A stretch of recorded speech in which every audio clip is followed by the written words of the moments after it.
Hola, buenas tardes. Hoy nos encontramos con el director de Radio Apane, el profesor historiador Omar González, el cual nos hablará sobre la historia de la iglesia.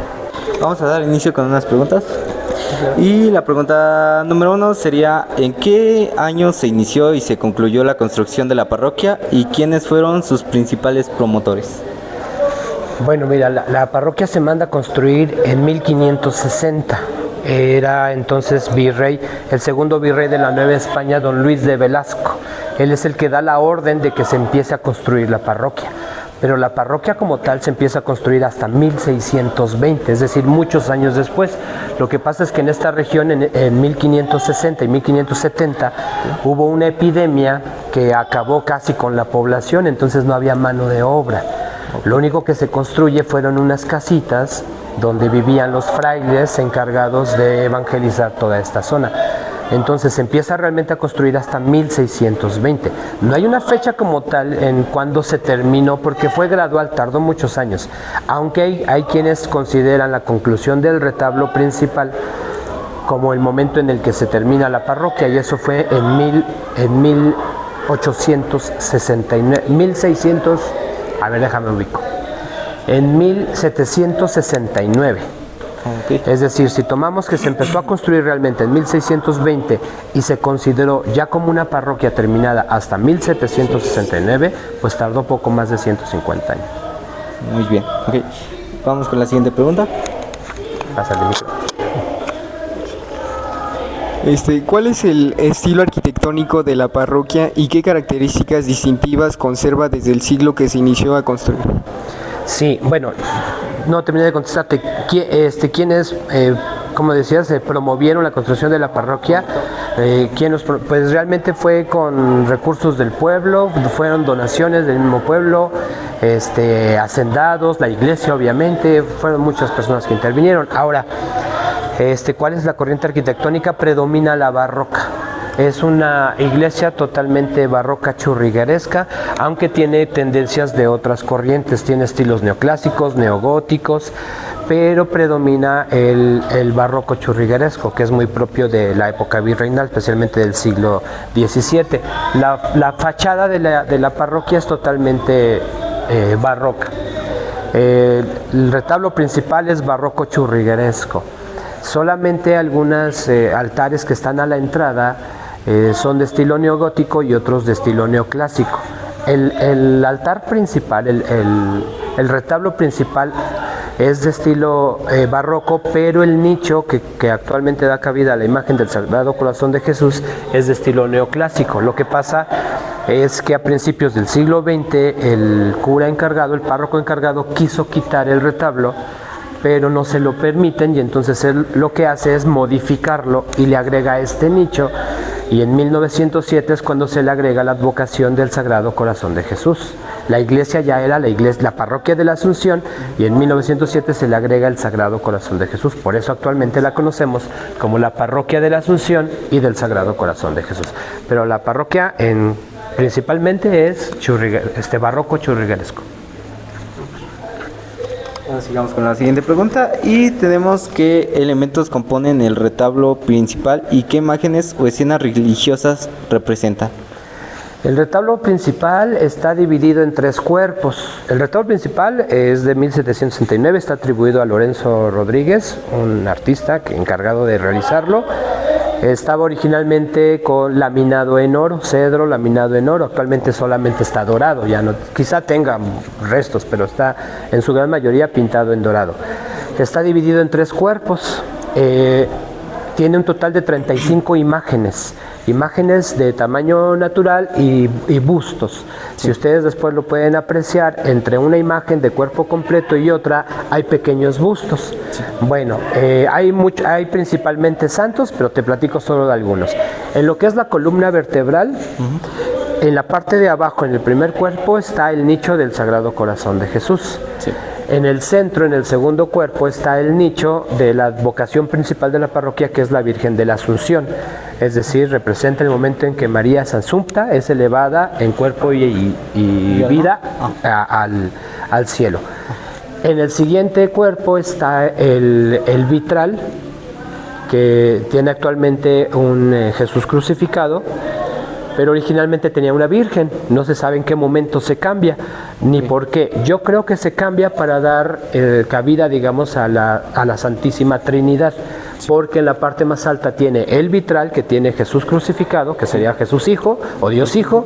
Arribita tiene una palomita tallada, que sería Espíritu Santo, y en la parte más alta, ya está el ábside, la parte superior, está Dios Padre. Entonces, esas tres imágenes, o el vitral y las dos imágenes, representan la Santísima Trinidad. Esa es la columna vertebral.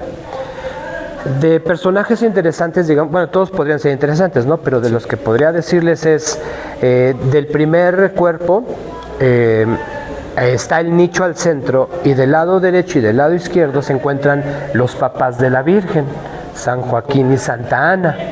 Los papás de la Virgen están colocados justo ahí, porque arriba al centro está la imagen de la Virgen de la Asunción.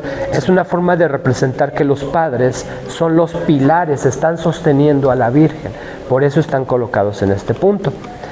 Y en la parte de hasta arriba están las imágenes de San Francisco de Asís y de Santo Domingo, porque había una hermandad, ellos eran, digamos que, muy buenos amigos. Estas dos religiones, no son religiones, se me fue el nombre ahora, de San Francisco y de Santo Domingo, había una hermandad muy fuerte. En toda iglesia franciscana siempre va a haber algo de los dominicos, y en una iglesia dominica siempre va a haber algo de los franciscanos. En este caso están ahí las dos imágenes de San Francisco y Santo Domingo, órdenes de estas dos órdenes, ese es el nombre que se le da. Ok, bueno, sigamos. Bueno, y si acaso nada más agregar, los pequeños bustos que están entre las imágenes son algunos santos y sacerdotes de la iglesia que no se han podido identificar algunos. Pero son 35 imágenes en total. Bastantes. ¿Quiénes fueron los artistas o talleres responsables de las pinturas al óleo que se decoran en la parroquia y qué temáticas religiosas predominan en ellas? Hay dos murales bien interesantes y hermosos, además, que son joyas dentro del arte, porque casi a la mitad de la nave principal de la parroquia, del lado derecho y lado izquierdo, están estas dos murales. Están atribuidos a Juan José Rodríguez. Él los hace a finales de 1700. Uno está en 1778, en otros 1783. Y en realidad son tres, solo que los que vemos son dos. El otro estaba ubicado, o bueno, se cree que estaba ubicado donde está el altar de la Virgen de Guadalupe, solo que fue removido por ahí de 1903 o 1904 para poner el altar de la Virgen. Y esos cuadros de esos murales están a la entrada antes de entrar a donde te bautizan, al bautisterio. Ahí están, un día que entren con calma vean, y arriba están colocados esos. Los tres pertenecen a él, Juan José Rodríguez. No se sabe de qué escuela era porque no hay mayor información de él. No sabemos que él los hizo porque están firmados. El que está del lado derecho tiene varios nombres, pero se conoce más como el de la Santísima Virgen, porque está dedicado al centro. El cuadro central está dedicado a la Asunción de la Virgen. Y bien en la esquina inferior derecha, ahí está la firma, la pueden ver ustedes, está a la altura de cualquier persona. Ahí dice Juan José Rodríguez, Facit 78, 1778 u 83, no recuerdo qué fecha de las dos tiene. Se cree que debió de haber sido un artista importante, porque en ese tiempo, de acuerdo a lo que nos decía un importante investigador e historiador, que es Jesús Benjamín Ortega, él nos decía que en ese tiempo no se les permitía firmar sus obras si no tenían ya una trayectoria o si no tenían escuela.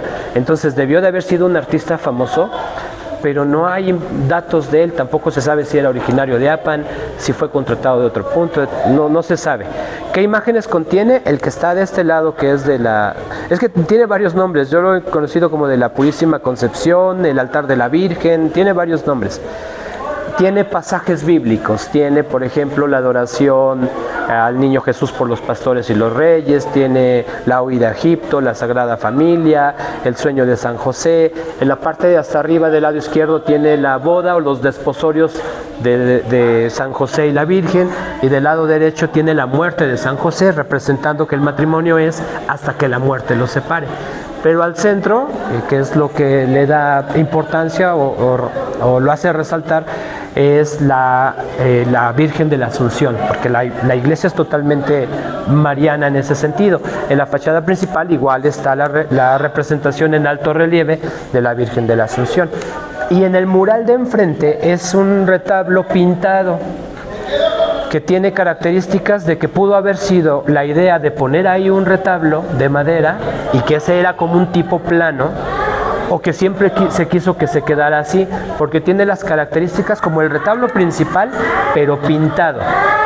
Hay autores o investigadores que dicen que probablemente sí va a ser un retablo tallado en madera, porque todas las piezas que aparecen, el Ecce Homo, el Señor de la Columna, el crucifijo, hay en la iglesia en imágenes. Entonces quizá hay quienes dicen que sí va a ser un retablo físico, pero hay otros que dicen que no, que iba a ser un retablo pintado, porque no habría necesidad de darle tantas características de perspectiva, de sombras, de efecto de tridimensional a un trabajo que al final iba a ser tapado. Entonces otros dicen que probablemente iba a ser un retablo pintado como lo vemos actualmente. También, si ustedes ven a detalle las imágenes que aparecen, cuando tú ves una imagen en la religión, a las esculturas se les llama imágenes, no se les dice esculturas, se les dice imágenes.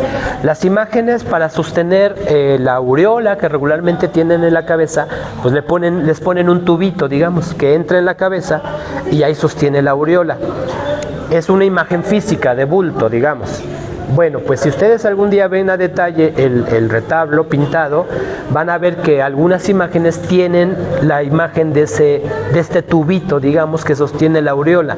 Es decir, eso igual hace pensar que sí va a haber imágenes físicas. Nunca lo vamos a saber realmente, pero la realidad es que las dos o las tres obras de Juan José Rodríguez son joyas arquitectónicas que pertenecen a APAN y de las cuales pues debemos de cuidarlas, y cuidándolas como no sacando fotografías con flash, no tallándole, porque son obras que son de finales del siglo XVIII. Bastante antiguas. Sí, muy antiguas. Bueno, en otra pregunta tenemos, ¿qué se sabe acerca del órgano antiguo de la parroquia? No sé si se sepa el año de fabricación, su origen, y si algún día podremos ver otra vez restaurado ese órgano. Ay, qué buena pregunta. Mira, no hay mucha información del órgano como tal, pero sí se sabe que los órganos empezaron a llegar en el siglo XVII a México. Hay órganos que actualmente siguen funcionando, como el de Puebla, Catedral Puebla, por ejemplo, sí, que es impresionante, pero el que tenemos aquí en APAN está tan dañado que ya no es redituable mandarlo a arreglar. Sí, alguna ocasión parece que se cotizó su restauración para que volviera a ser de utilidad, pero salían millones de pesos, que ya no era viable invertir tal cantidad por poderlo pues ver. El órgano se encuentra en el coro, en la parte, supongo que lo han visto, sí, en la parte superior, entrando a la parroquia, justo entrando das 2-3 pasos y estás en una zona que se llama el sotocoro, es decir, está debajo del coro. En ese segundo piso, por decirlo de alguna manera, está ahí el órgano y está totalmente dañado, inservible, no hay mayor registro de cuándo llegó, de cuánto tiempo se usó. Es muy buena pregunta, porque pues, es un tema que sería bueno seguir investigando, pero ¿cuándo lo volveremos a ver que funcione? Yo creo que nunca. No, ya no. No, ya es una reliquia realmente. Okay. Igual, basándonos en esa pregunta, ¿por qué ya no se siguió utilizando ese lugar para seguir haciendo los coros?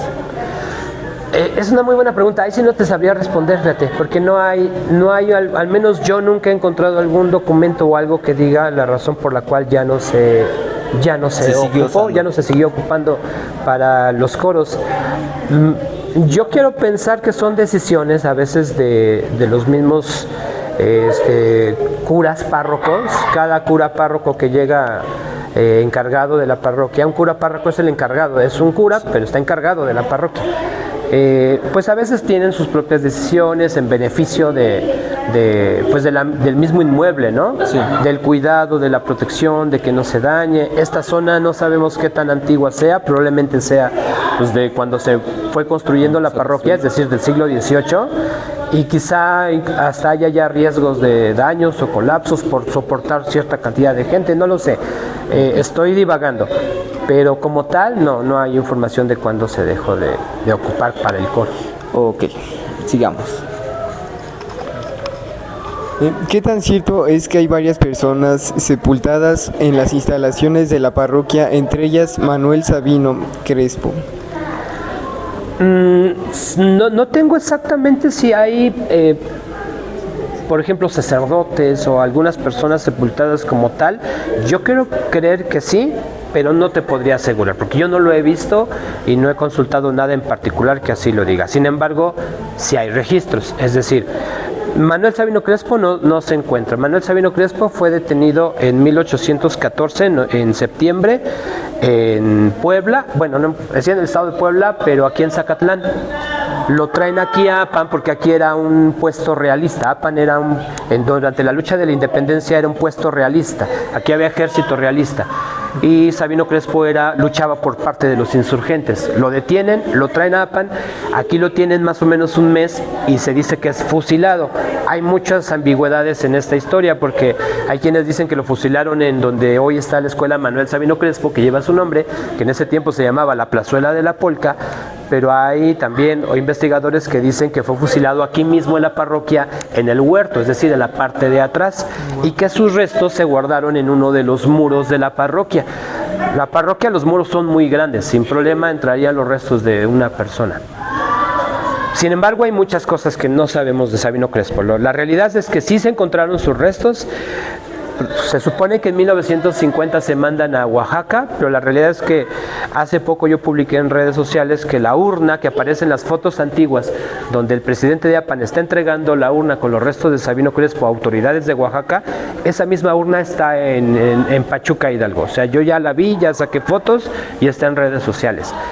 La historia de Sabino Crespo es interesantísima por muchos lados, pero ya no está enterrado aquí. Sin embargo, sí hay registros de gente cuyos restos pudieron haber estado aquí. Yo tuve la oportunidad de publicar un libro recientemente, en agosto del año pasado, y ahí hablo de las posiblemente dos últimas personas que descansan en este lugar, enterradas cuando ya no había permisos de enterrar gente en el centro del pueblo. El atrio era panteón. Deja de ser panteón porque hay muchas epidemias. Entonces las órdenes de los gobiernos es que ya no se entierre gente en el panteón porque morían de viruela, de tifoidea, y eso ellos pensaban que propagaba la enfermedad y se daban epidemias. Entonces ordenan que se empiecen a enterrar fuera del pueblo. Se buscan muchos lugares donde enterrarlos hasta que casi 10 años después llegan al Panteón de San Pedro, donde finalmente se queda. Pero a finales del siglo XIX, por ahí de 1890 y algo, don Mariano Velasco y Cruzado se dice que fue enterrado en algún lugar de la parroquia. De eso sí hay documentos y sí hay evidencia documental. No te puedo decir que está en tal lugar porque no lo dice el documento. Solamente dice que don Mariano Velasco y Cruzado fue enterrado dentro de la ilegalidad porque no había permisos en algún punto de la parroquia. Y años después, en 1914, algo así, su hijo José María de Jesús Velasco también descansa en algún lugar de aquí. Se dice que probablemente en algún punto, en alguna de las capillas. Aquí hay dos capillas, la de los Dolores y la del Niño Cautivo. Se dice que probablemente en alguna de esas capillas estén sus restos, pero no hay mayores datos. O sea, no dice si fueron sepultados bajo tierra, en los muros, en urnas, no hay nada. Pero yo no dudo que sí haya gente sepultada, además de los que están en el atrio, o sea, porque no se sacaron los cuerpos. Sí se dio una orden de exhumación, pero nunca se hizo, o se habrá hecho con algunos. Entonces en el atrio, varios metros abajo hay cuerpos, detrás de la parroquia también, y aquí atrás en el que le llaman el jardín franciscano, el parque franciscano que está aquí atrásito, también, porque se ocupó. Se llenaba tanto de cuerpos que para poder enterrar a una persona tenían que desenterrar a 2 o 3 porque ya no cabían. por eso era la urgencia de buscar un lugar donde tener un panteón. Pero de que si hay gente enterrada, bueno, ya no digas dentro de la parroquia, que no lo dudo.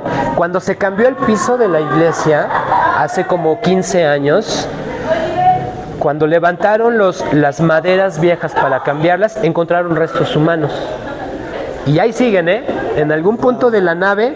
Cuando ustedes estén ahí en la nave, tengan seguridad de que debajo de ustedes a 50 centímetros hay restos óseos. Wow. No se investigaron.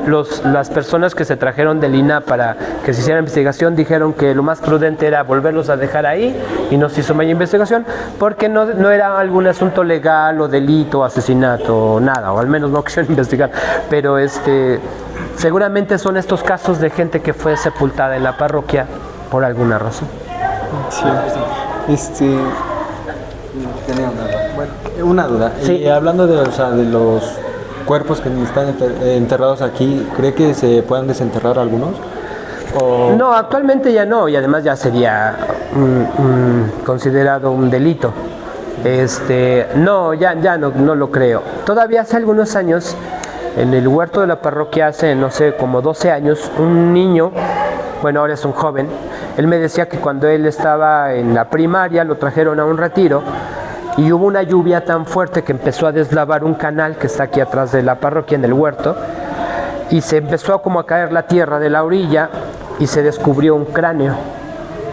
Y a él le causó tanto impacto, era chiquito, estaba en primero de primaria, que decía que no podía ni dormir, ¿no? Ese día. A mí me lo contó muchos años después, ya en la secundaria. Extraer los restos ya sería un delito. O sea, no creo que se pueda ya hacer, pero sí hay restos, eso sí. Gracias. ¿Qué papel tuvo la parroquia durante la época virreinal en la sociedad cultural y religiosa de Apan y sus alrededores? Pues mucha. Bueno, primero recordemos que Apan pertenecía a Tepeapulco. Es decir, Apan era gobernado por Tepeapulco junto a otros muchísimos pueblos. Apan tenía mucha fuerza en términos de la iglesia. ¿Por qué Apan empezó a tener fuerza en términos de evangelización? Porque mandan a un fraile, pero como estaba la epidemia, que les platicaba hace ratito, él no quiere quedarse en Tepeapulco, que fue uno de los más azotados. La población bajó casi al 50% de población, decide venirse a Apan. Y entonces aquí empiezan a hacer toda esta labor de evangelización, y es por eso que Apan empieza a tener como esa fuerza, al grado de que en algún momento Apan y Tepeapulco evangelizaban toda esta zona, hasta que finalmente Apan se queda ya como digamos como cabecera de distrital, por así decirlo, desconozco el término exacto dentro de la religión católica, para ya tener a su cargo pues varios pueblos y su evangelización. Entonces sí, claro que fue muy importante en el sentido pues de evangelizar, ¿no? Que finalmente era la labor de los frailes, porque la parroquia se convirtió en un punto importante de concentración para ello. Antes de que estuviera la parroquia, aquí en Los Arcos, justo aquí a un ladito donde estamos, esta era la capilla abierta o capilla de prestado.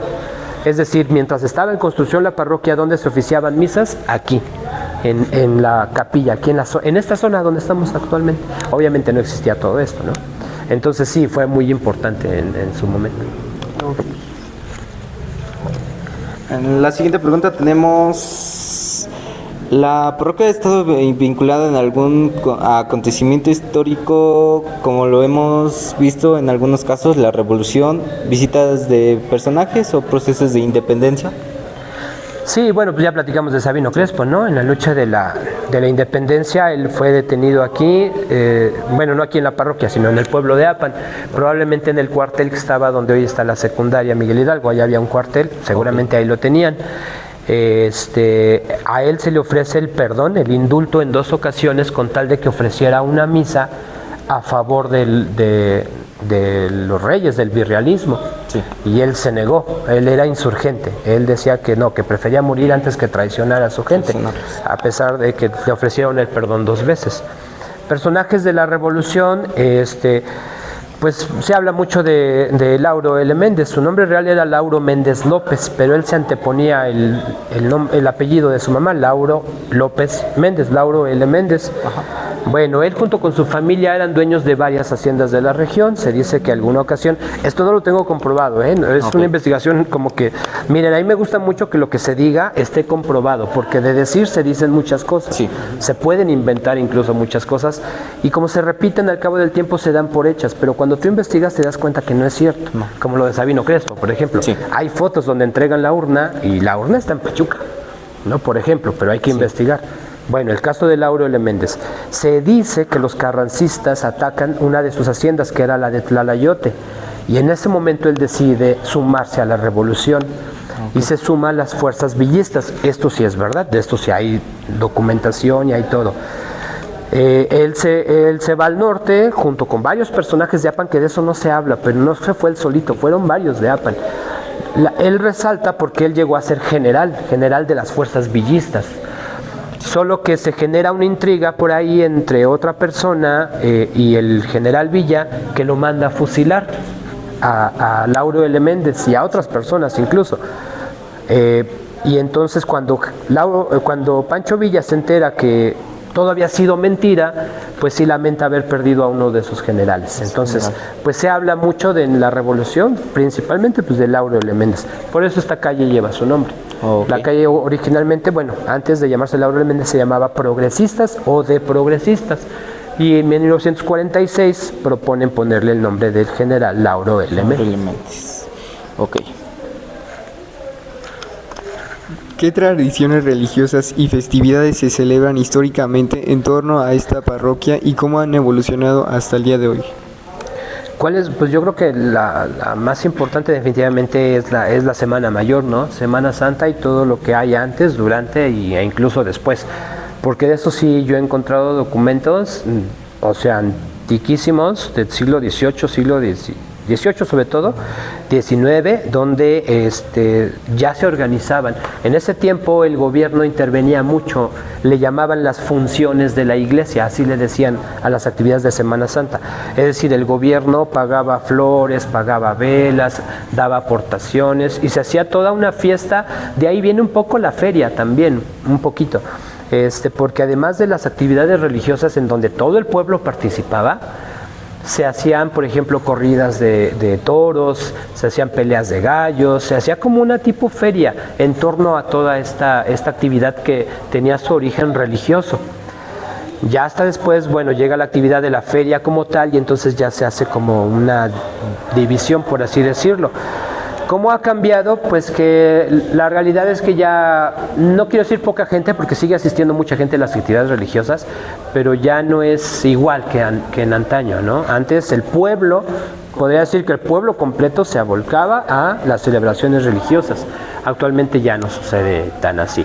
Por muchas situaciones, por la globalización, porque han llegado otras tendencias religiosas, por decirlo de alguna manera, pues por el mismo desinterés quizá de los jóvenes, hay muchas distracciones, antes no las había, entonces había más forma de estar cerca de la religión.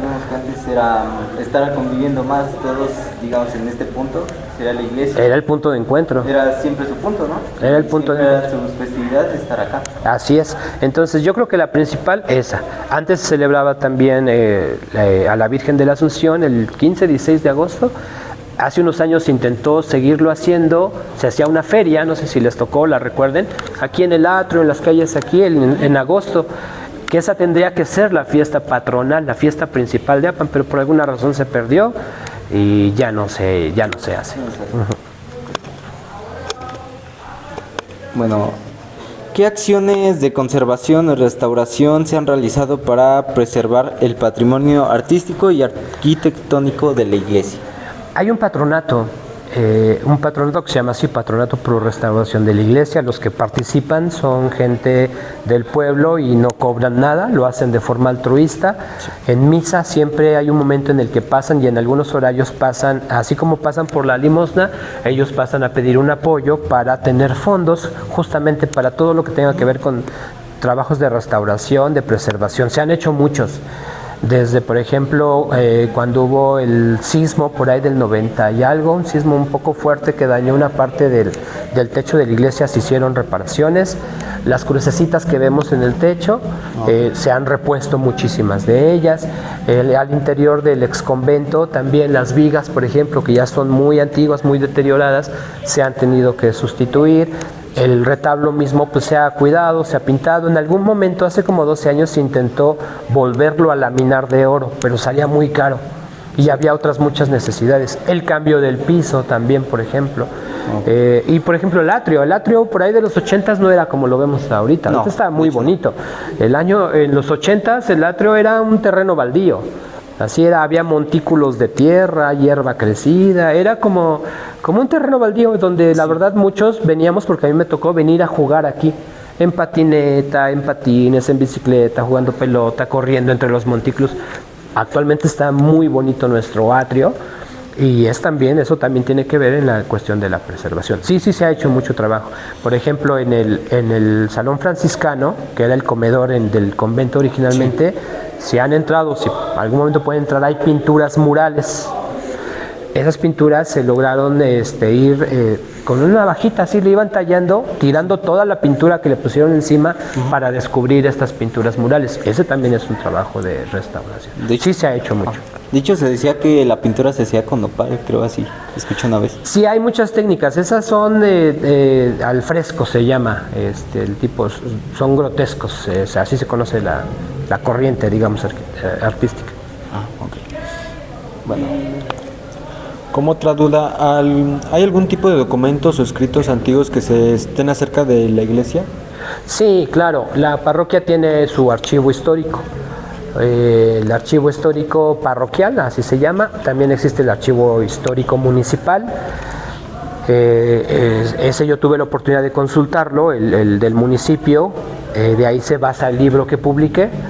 Y sí, hay muchos datos que hablan de la parroquia, mucha información, pero el archivo del municipio inicia por ahí los documentos más antiguos son de finales del siglo XVIII, 1780, 90, algo así, y muy poquititos, realmente son más de 1820 más o menos a 1950, hasta ahí llega. El otro archivo se llama el archivo de concentración, es todo lo que se va generando, por ejemplo ahorita los gobiernos, toda la información que va saliendo se va guardando en ese archivo de concentración. Tienen que pasar 30 años más o menos para que ya se considere histórico y pase al archivo histórico. Entonces sí hay documentos que hablan de la parroquia, sí hay muchos, pero definitivamente aquí en la parroquia, creo que aquí en la parroquia sí hay documentos del siglo XVII, ya muy antiguos, sobre todo registros de bautizos, porque aquí antes no existía el registro civil, se registraban aquí en la parroquia y aquí se bautizaban, matrimonios, nacimientos, fallecimientos, censos, sí, debe haberlo aquí en no lo he podido consultar, me encantaría, pero no se ha podido. Y son hasta donde yo sé, creo que son poco más de 80 cajas de documentos antiguos del archivo parroquial.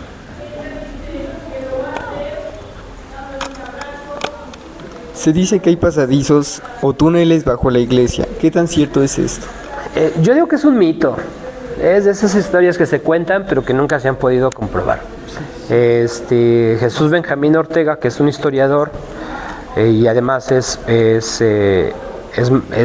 maestro en arte sacro, él tuvo mandado por el obispado de aquí de Tulancingo a hacer un estudio histórico de la parroquia y él recorrió todos los rincones de la parroquia. Muchos de los datos que yo les doy son de los que yo aprendí también a través de él y de investigaciones que yo he hecho y lo que ha publicado muchísima gente a lo largo de muchos años. Y yo también le pregunté lo mismo, ¿no? Y él me decía que nunca vio nada, nunca encontró nada. A pesar de que hay gente que casi te dice dónde está el punto de entrada, él dice que él nunca encontró una entrada, nada en particular. Yo creo que es un mito, porque se dice que conecta con, por ejemplo, con lo que era el cuartel, incluso que llega a otras haciendas. A mí que caben gente a caballo. Yo creo que es más un mito. ¿Qué es mi teoría? Que yo creo que sí existen como zonas de refugio, pero que, por ejemplo, haya un túnel aquí, una entrada, y que salga hasta Ocotepec, no lo creo. Yo particularmente no lo creo, sin embargo es lo que se dice. En las revoluciones, en la invasión francesa, en la Revolución Mexicana, etcétera, cuando llegaban las gavillas de hombres armados a atacar el pueblo y a robar lo que pudieran, a violar mujeres, a atacar niñas, a matar gente, pues buscaban esconderse. Entonces, ¿qué hacían? Pues hacían estas cavernas subterráneas, por así decirlo, donde se escondían. ¿Cuántos metros tendrán de profundidad? No lo sabemos porque nadie se ha atrevido a cruzarlo o a aventurarse a entrar. Por eso decimos que quizás salen por allá, pero porque nadie lo ha cruzado. El día que alguien diga yo entro aquí y salgo allá, entonces le vamos a creer. Pero nadie se a mí sí me han dicho de algunas. Me han invitado incluso a decir, venga, así que bajamos si quiere, pero no me animo tampoco. No aquí en la parroquia, en otros puntos de Apan. En la Quinta y enfrente de la Manuel Sabino Crespo, sí me dicen que sí hay lo que parecen túneles, pero nunca se han animado a entrar. Por eso yo creo que son mitos. De acuerdo. ¿Existen leyendas sobre tesoros escondidos o secretos en esta iglesia? Que yo sepa, no, ¿Alguna leyenda, alguna particular? Al menos que yo la sepa, no. No. Ahí sí les quedó mal. Sí se cuentan muchas cosas de la parroquia, pero así como que hay algún tesoro, alguna riqueza escondida, no, ahí sí yo lo desconocería. Ok. Ahí sí les quedó mal. Bueno. Igual lo que encontramos se dice que hay... ¿Qué tan cierto que estuvo aquí Pedro Infante e hizo presentaciones para aportación a la iglesia para su construcción de la barda del atrio? Sí, es correcto. La persona que hacía los trajes a Pedro Infante y a otros famosos de la época era de aquí de Apan. Se llamaba Samuel Morales. Su sobrino, de hecho, se llama Dinastía Morales. Su sastrería sigue haciendo trajes para cantantes famosos de la época. En ese tiempo Samuel Morales confeccionaba los trajes a Pedro Infante. Se estaban haciendo las bardas y las rejas que delimitan el atrio. Lo que pasa es que en tiempos de Benito Juárez, con la Guerra de Reforma, se divide el gobierno de la iglesia. Entonces, el atrio le pertenecía al gobierno federal, de hecho, ni siquiera al municipal. Él podía tener y hacer lo que quisiera ahí. De hecho, los circos que venían a Apan se ponían aquí en el atrio. Ahí se ponían enfrente de la iglesia, cosa que obviamente no agradaba a los sacerdotes. No era correcto. A mediados del siglo XX, en 1950 y algo, yo no tengo la fecha exacta, pero yo creo que fue por ahí de 50-51, el atrio vuelve a pertenecer a la iglesia. Y entonces, ¿qué hacen? Dicen, pues vamos a acercar, vamos a delimitar lo que ya es nuestro, y entonces empieza a construir las rejas y las columnas. No todo lo dio Pedro Infante, él solo vino, cantó en un salón de aquí de la iglesia, que está aquí al ladito, se llama el Salón Franciscano, el de las pinturas.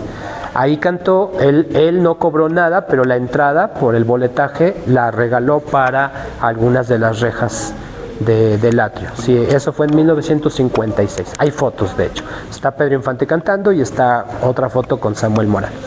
Ok. En apan.blogia.com ahí encuentran las fotos. Ok. Bueno, también tenemos otra y pregunta, ¿han saqueado alguna vez la iglesia? Y si sí, ¿qué se ha podido recuperar acerca? Sí, lamentablemente la iglesia pues es un patrimonio riquísimo, no solo en historia, en arte, en todo, también económicamente en su momento y actualmente, ¿no?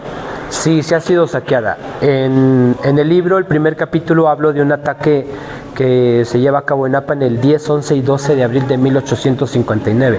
Un ataque violentísimo, súper agresivo, sin ningún fundamento de lucha, de guerra, político, nada. Simplemente 300 hombres, al frente iba Antonio Carvajal, llegan al pueblo de Apan y someten literal al pueblo de Apan. O sea, violan mujeres y al lado de violarlas mataban a sus esposos, a sus hijos, a sus padres, destruyeron, quemaron y entre ellos saquearon la iglesia. rompieron las puertas, se llevaron joyas, se llevaron dinero, una cantidad de dinero que tenía justamente don Mariano Velasco y Cruzado en la capilla de los Dolores, también se lo llevan, se llevan prendas de los santos, un saqueo terrible. O sea, yo creo que es del que hay registro del más grave que ha existido, aunque sí ha habido robos. Si actualmente se da una vueltecita por la parroquia, hay al menos 2 lugares donde está el puro cuadro, porque se llevaron la pintura, por ejemplo, ¿no? O sea, sí ha habido robos y saqueos. Pero el más fuerte, no sé de otro, pero el más fuerte definitivamente fue el de 1859. Ok. Sí, pues la 11. ¿Algo más que quieran agregar a la entrevista? ¿Alguna duda? ¿Alguna duda? Algo, no. Digo, de hablar de la parroquia nos podemos echar aquí 2 horas, ¿eh? Sí, pero sí. No tenemos tanto chance. No, eso es lo malo, ¿verdad? Pero bueno. ¿Algo más que nos guste platicar o nos guste dar más información acerca de esta parroquia? ¿Algún dato? Pues yo creo que cuidar el patrimonio que tenemos, o sea, actualmente el pueblo de Apan o la ciudad de Apan pues ha crecido, es una ciudad en crecimiento. Pero imaginen ustedes cuando se da por terminada la iglesia en 1769, el pueblo de Apan era un cuadrito nada más. Es decir, la presidencia ni existía, vamos. Era de donde está la presidencia hacia atrás era campo, de lo que hoy es Aldama para allá era campo, de aquí de Guerrero para arriba era campo, solo estaba solita por ahí la capilla del Calvario. No, ni existía, la capilla es de 1829, algo así, ni existía la capilla del Calvario. De aquí a 2 cuadras para allá, de Rayón para allá era campo, es decir, Apan era un cuadrito. Sí. ¿Qué necesidad había en un pueblo tan pequeño construir una iglesia tan grande? Es porque había una riqueza económica. Apan ya era famoso por sus pulques. Se potenció más todavía con la llegada del ferrocarril. Pero no en cualquier lugar se construía una parroquia y un convento de estas dimensiones. Es una joya arquitectónica que sí tenemos que cuidar y que valorar y que prevalecerla y darla a conocer. Muchas veces es muy triste cuando nosotros mismos, a veces llega gente de fuera y pues es que ¿a dónde llevo a los visitantes si no hay nada que ver en Apan? ¿Cómo no? Tenemos una joya que nos tardaríamos 2 horas o 3 en recorrerla, nada más la iglesia. Ya, y toda la historia, todo lo que hay, analizar las pinturas, todo lo que en un ratito ahorita ya medio platicamos. Entonces, no se construía una parroquia así en cualquier lugar, o sea, es de valorarlo. El retablo está considerado uno de los más hermosos de todo el estado de Hidalgo. Entonces, es una joya arquitectónica que yo creo que sí hay que cuidarla, no sacar fotos con flash, que es muy común, no tallarle, cuidar los materiales y presumirla, esa es la verdad, presumirla nuestra parroquia, yo creo que es lo que les podría dejar. Bueno, profesor Omar González, le agradecemos por su tiempo y conocimiento y que haya compartido toda esta valiosa información con nosotros. Muchas gracias. No, al contrario, gracias a ustedes. Gracias. Gracias, Javier, también.